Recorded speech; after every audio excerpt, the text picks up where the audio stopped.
भारत के लिए और विश्व के अनेक देशों के लिए, हमारी अनेक पीढ़ियों के लिए उपनिवेशवाद, कॉलोनियलिज्म, उपनिवेशवाद की बेड़ियों में जकड़े हुए जीना एक मजबूरी थी। भारत की आजादी के समय से पूरे विश्व में एक पोस्ट कॉलोनियल कालखंड की शुरुआत हुई। अनेकों देश आजाद हुए। आज पूरे विश्व में कोई भी ऐसा देश नहीं है जो प्रकट रूप से किसी अन्य देश के उपनिवेश के रूप में एग्जिस्ट करता है। लेकिन इसका मतलब यह नहीं है कि उपनिवेशवादी मानसिकता, कॉलोनियल माइंडसेट समाप्त हो गया है। हम देख रहे हैं कि हम मानसिकता अनेक विकृतियों को जन्म दे रही है। इसका सबसे स्पष्ट उदाहरण हमें विकासशील देशों की विकास यात्राओं में आ रही बाधाओं में दिखाई देता है। जिन साधनों से, जिन मार्गों पर चलते हुए विकसित विश्व आज के मुकाम पर पहुंचा है, आज वही साधन, वही मार्ग विकासशील देशों के लिए बंद करने के लिए प्रयास किए जाते हैं। पिछले दशकों में इसके लिए अलग अलग प्रकार की शब्दावली का जाल रचाया जाता है, लेकिन उद्देश्य एक ही रहा है, विकासशील देशों की प्रगति को रोकना। आजकल हम देखते हैं कि पर्यावरण के विषय को भी इसी काम के लिए हाईजैक करने का प्रयास हो रहा है। कुछ सप्ताह पहले हमने COP26 समिट में इसका जीवंत उदाहरण देखा है। अगर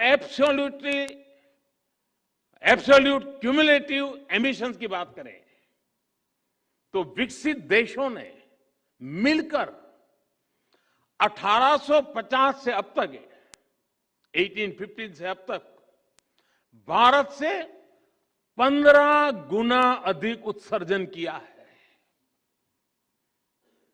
अगर हम पर कैपिटा बेसिस की बात करें तो भी विकसित देशों ने भारत के मुकाबले 15 गुना अधिक उत्सर्जन किया है।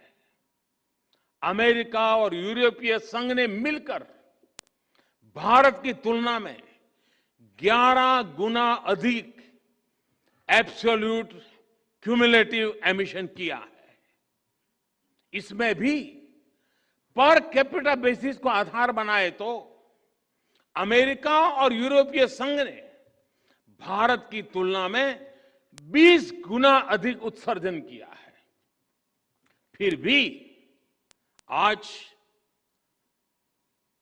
और हमें गर्व है, भारत जिसकी सभ्यता और संस्कृति में ही प्रकृति के साथ जीने की प्रवृत्ति है, जहां पत्थरों में, पेड़ों में, प्रकृति के कण कण में, जहां पौधे में भी परमात्मा देखा जाता है, उसका स्वरूप देखा जाता है, जहां धरती को मां के रूप में पूजा जाता है, उस भारत को पर्यावरण संरक्षण के उपदेश सुनाए जाते हैं।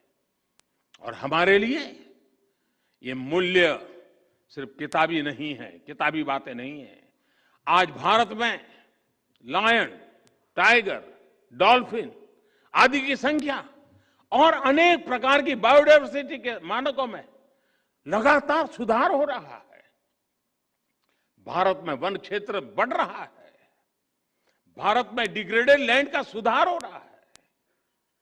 गाड़ियों के ईंधन के मानकों को हमने स्वेच्छा से बढ़ाया है। हर प्रकार की रिन्यूएबल एनर्जी, उस क्षेत्र में हम विश्व के अग्रणी देशों में हैं। और पेरिस समझौते के लक्ष्यों को समय से पहले प्राप्त करने की ओर अग्रसर अगर कोई है तो एकमात्र हिंदुस्तान है। G20 देशों के समूह में अच्छे से अच्छा काम करने वाला कोई देश है, दुनिया ने माना है, वो हिंदुस्तान है। और फिर भी ऐसे भारत पर पर्यावरण के नाम पर भांति भांति के दबाव बनाए जाते हैं। यह सब उपनिवेशवाद मानसिकता का ही परिणाम है। लेकिन दुर्भाग्य यह है कि हमारे देश में भी ऐसी ही मानसिकता के चलते अपने ही देश के विकास में रोड़े अटकाए जाते हैं, कभी फ्रीडम ऑफ एक्सप्रेशन के नाम पर तो कभी किसी और चीज का सहारा लेकर। हमारे देश की परिस्थितियां, हमारे युवाओं की आकांक्षाएं, सपनों को बिना जाने समझे बहुत सी बार दूसरे देशों के बेंचमार्क पर भारत को तोड़ने का प्रयास होता है और इसकी आड़ में विकास के रास्ते बंद करने की कोशिश होती है। इसका नुकसान ये जो करते हैं ऐसे लोगों को भुगतना नहीं पड़ता है। इसका नुकसान भुगतना पड़ता है उस मां को जिसका बच्चा बिजली प्लांट स्थापित न होने के कारण पढ़ नहीं पाता। इसका नुकसान भुगतना पड़ता है उस पिता को जो रुके हुए सड़क प्रोजेक्ट के कारण अपनी संतान को समय पर अस्पताल नहीं पहुंचा पाता। इसका नुकसान भुगतना पड़ता है उस मध्यम वर्गीय परिवार को जिसके लिए आधुनिक जीवन की सुविधाएं पर्यावरण के नाम पर उसकी आमदनी से बाहर पहुंचा दी गई।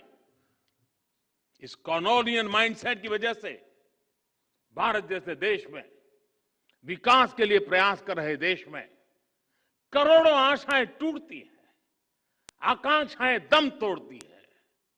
आजादी के आंदोलन में जो संकल्प शक्ति पैदा हुई उसे और अधिक मजबूत करने में ये कॉलोनियल माइंडसेट बहुत बड़ी बाधा है।